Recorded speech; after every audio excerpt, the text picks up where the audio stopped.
You mentioned the grid needs to evolve for the future. And I think part of that is what we're talking about today, which is the impacts of climate change. So I'm very curious to understand how you're thinking about the adaptation and resilience of the grid infrastructure in the context of the future. Whoever is responsible for this planning and transition and to be looking into the future and the technologies that are expected to come onto the grid and then prepare the grid for it, that is the entity called NTDC. Now the board of NTDC and the corporate governance principles that the government needs to adopt in a very professional manner, the better the board that we have and the better the management that we have, the better the planning that will take place. So the creation of this independent system market operator into a world-class company, I think CPPA, Mr. Lodhi is here, he oversaw the transition or the creation of CPPA for many years. I think the creation of this so-called planning company and the way it thinks and plans, that will play a very important and critical role in the grid evolving into a grid that is prepared to add on more power in a distributed and in a renewable energy kind of a manner. So it all depends on the performance of NTDC. And I've given this responsibility, well, the federal cabinet approved it.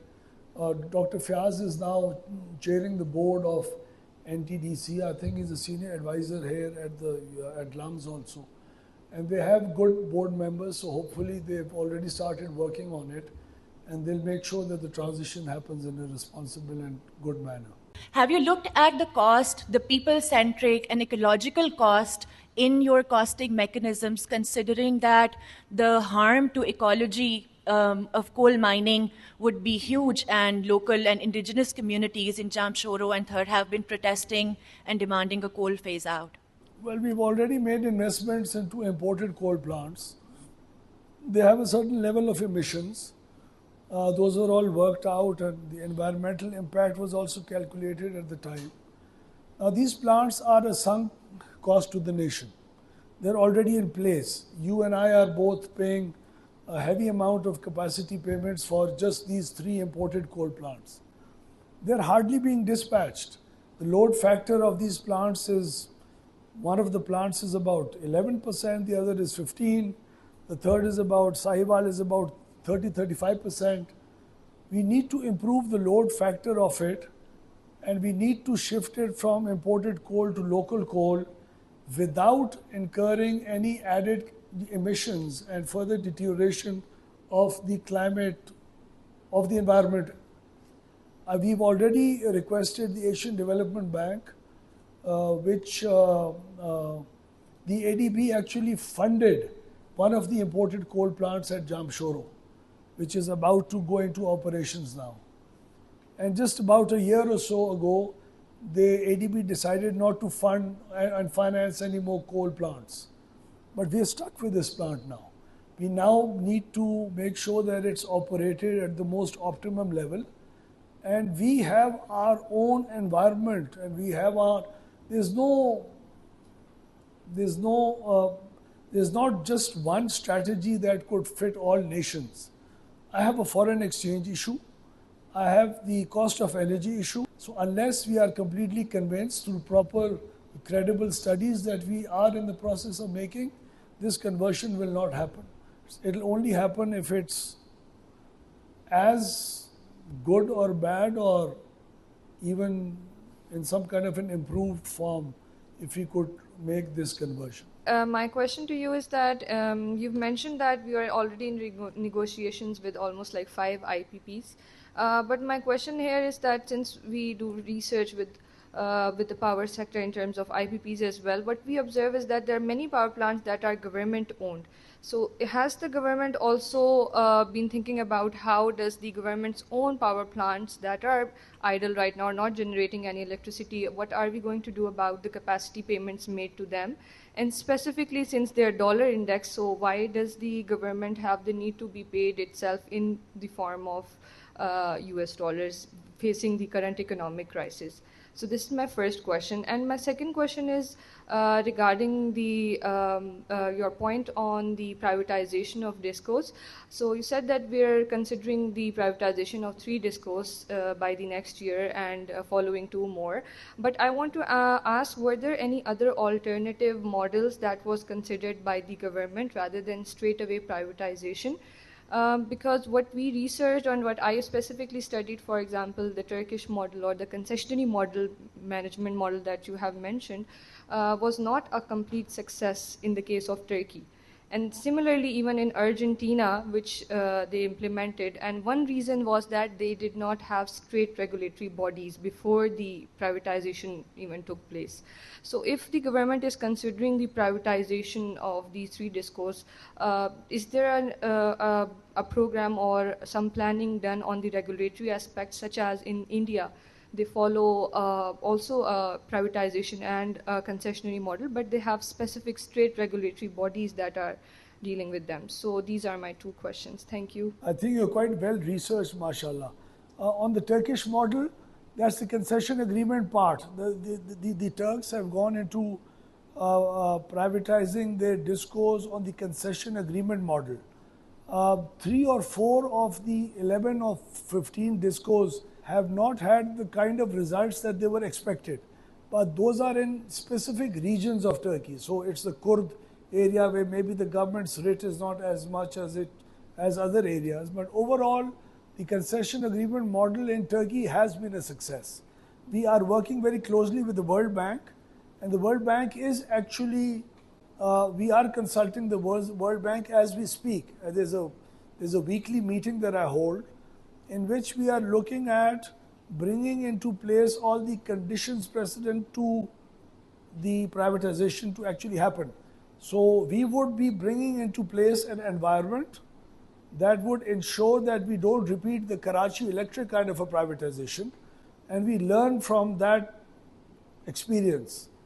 So we are looking at issues like whether there should be a uniform tariff across Pakistan or not, whether the tariff differential subsidies could be handed over to the discos that get privatized and not to the ones that have not been privatized, or vice versa, whether the other retailers of electricity, when do they actually enter the market? So when do we start giving our consumers the option of having somebody else come and sell the power to them through the CTBCM mechanism to buy a power and then hand it over to the retailer, to the end consumers?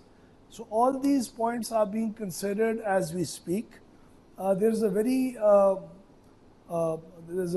strong group of professionals who are a part of it. We are constantly in dialogue with the World Bank. I think Aji deliverables would be given to us very soon. And then we would hand over the so-called regulatory environment in case we need to make any changes after doing that to the financial advisor. The financial advisor would then have a look at the market and give us a feedback on that. And it's then that we would go in for the actual EOI for the transactions to happen. Now we're doing 3 discos on the privatization model. So a shareholding would actually be, we would disinvest. And the others would be the concession agreement model. So Sakhar and Hyderabad are going on the concession agreement model. Gujranwala, Islamabad and Faisalabad, they're going on the privatization model. So we are wanting to not repeat the mistakes that we made in the past, and we're also going to be responsibly bringing into place an environment that could help this market transition towards a private distribution sector based market. What is the first question about? IPPs. We're looking at everything on the IPP side. I also appreciate the fact that 70% of our generation is by government-owned plants. So the return on equity that these plants are receiving is under review. So this also would have a fair enough impact on the tariff structure.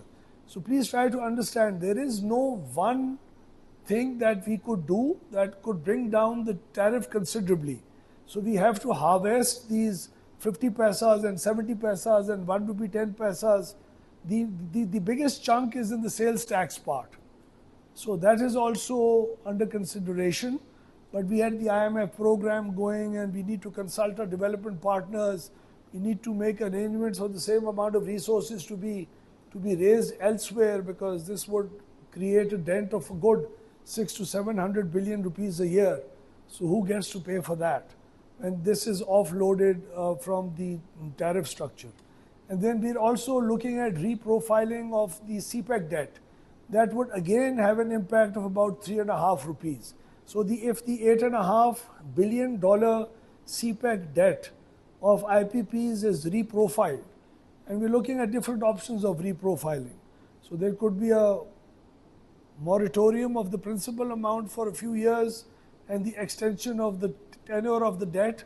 So we're looking at all these options, and hopefully within the next year we are realistically expecting for the prices to come down to a very regionally competitive level. First of all, sir, thank you very much for giving us your valuable time.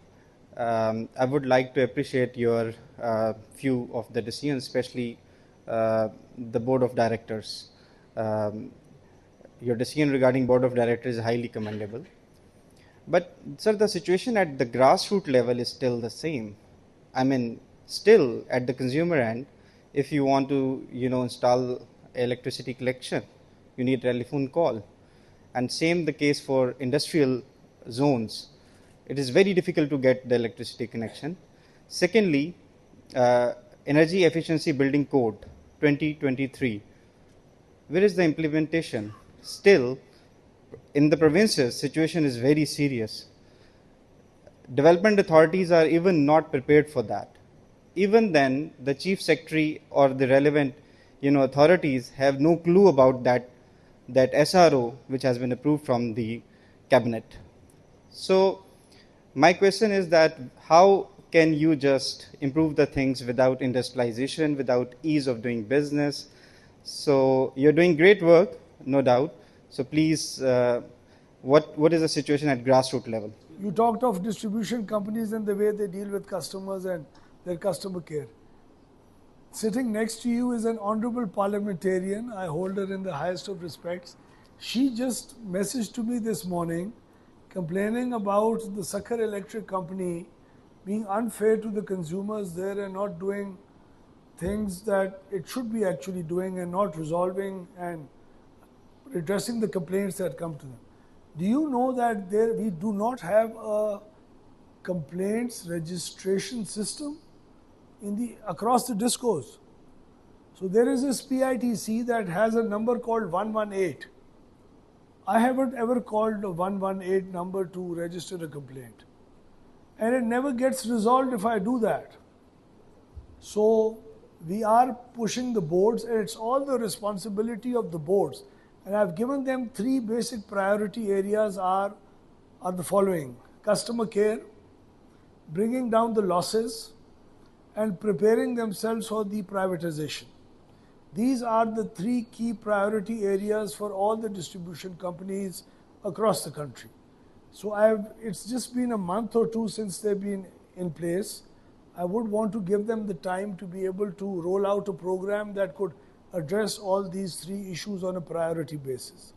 You'll be happy to know that within the next 1 or 2 days, the trial run of the 118 system would start, and within the next 2 to 3 months, we'll be equipped enough to start taking all the complaints that people register on this system. But there wasn't any system beyond the call center. So there wasn't an SDO. There wasn't a mechanism where on the SDO basis the complaint could go, get registered, and they had to resolve it according to the regulator's time frame given for the redressal for that complaint. So we are laying a lot of emphasis on the customer care part. What was the other part of the question? The energy code. Yes, I talked to MD Nika about 3 days ago. I don't think even the Pakistan Engineering Council has adopted that code. So the PEC needs to adopt that code first. Then it needs to be raised up to the CCI level, which I have taken as a responsibility onto myself. I'm going to raise it at the CCI level, and then for the federal government and all the provincial governments to take that up as an emergency, as a national emergency. So this building code needs to be put in place and strictly adhered to for us to have this horrible, abnormal peak demand curve that we have in our country of just fans and air conditioners. So this demand needs to come down. At the same time, the healthy demand part of it needs to go up. That can't go up unless I bring down the price of electricity. The price of electricity needs to come down within the next few months to a point where the demand starts picking up. It's going down by over 15 to 20% as we speak. और आपने जो वो social benefit की बात की, it's all about the pricing of electricity. So electricity needs to be affordable and reliable for anyone in society to be able to use, and use in an efficient manner. One other thing that I want to say, which I forgot, was the energy equation. It's not just the power sector, it's oil and gas part of it also. So we are having another look at the entire profile of gas reserves that we have, of indigenous gas, of RLNG. Why can't there be a uniform price of gas in this country? Why should the fertilizer wala get it at another rate and somebody else at another and the consumer at another? Whoever the government needs to subsidize could give them a subsidy through a social protection program now. So there needs to be in place. The most important part is that there needs to be in place a uniform price for gas that is being made available to the consumers, irrespective of what kind they are. And there needs to be a shift from inefficient use of gas to efficient use of gas, which is shifting it to the power sector, and then the electricity to be used for space heating and cooking purposes in this country. So we are also having we have a holistic approach as far as the best ways to utilize gas is also concerned, along with the petroleum division.